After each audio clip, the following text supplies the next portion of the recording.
First time in a long time, Mark, we're talking about some severe weather. Yeah, and some storms that have developed in some spots. Not everyone seeing these storms. The selective few, though, that are seeing some storms that could be capable of producing some small hail, brief wind gusts, and some torrentially heavy downpours. Before we got there, though, this is kind of how we got there by virtue of the hottest day of the year for most of us. 89 officially the high temperature at RFD for the time being. 91 the high in Rochelle, Sterling, and up to our north in Janesville.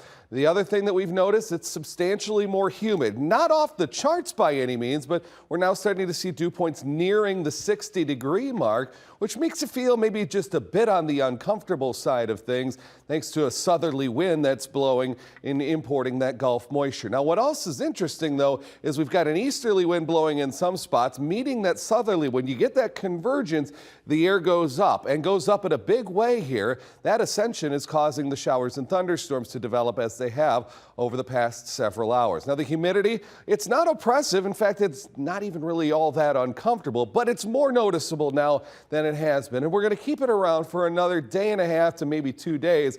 And for that reason, we've got some showers and thunderstorms in the forecast. You can see just how selective they are, only covering about, let's say 30–40% of our real estate here right now. We are looking at some stronger thunderstorms, including this one that has produced a severe thunderstorm warning for a very tiny sliver of Rock County and more of Walworth County, including the towns of Darien and Delavan. That'll go until 5:30 here this evening.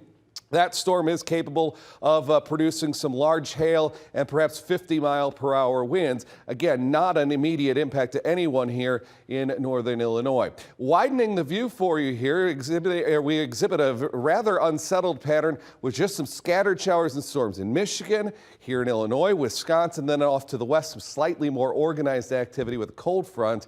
That is of no danger to us whatsoever moving forward. Tonight, these storms collapse quickly. Once the sun goes down, the atmosphere becomes much more stable. These storms go away quickly, leaving a partly cloudy sky and, generally speaking, rather comfortable conditions. And tomorrow, essentially, it's a copy and paste, a Control-C, Control-V kind of day, where we start quietly, get those storms to flare in the mid to late afternoon, very widely scattered. They could produce some heavy downpours, but overall, I'm not worried about a major severe weather threat. Then as we go into Friday, skies start off clear. We build a few more clouds. Friday, I think that we set up the shower and thunderstorm convergence area a little bit farther to the west. I won't completely rule out a storm here.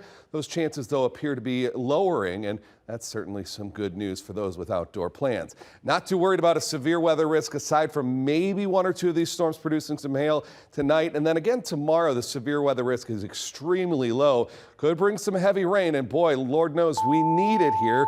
We've got a 2.23-inch deficit for the month, and now we're nearly 2.5 inches in the red since March the 1st, so rainfall is certainly needed.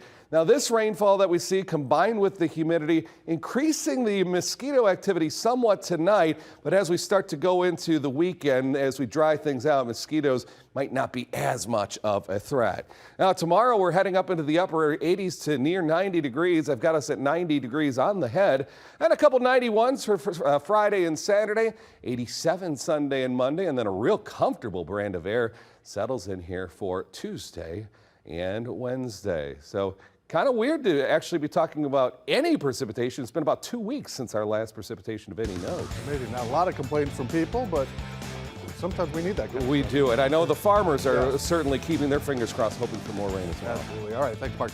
Coming up in sports, as the spring season begins to wrap up over the next week and a half, one State Line school is already looking forward to 2024. After the break, hear about the new team coming to Boise.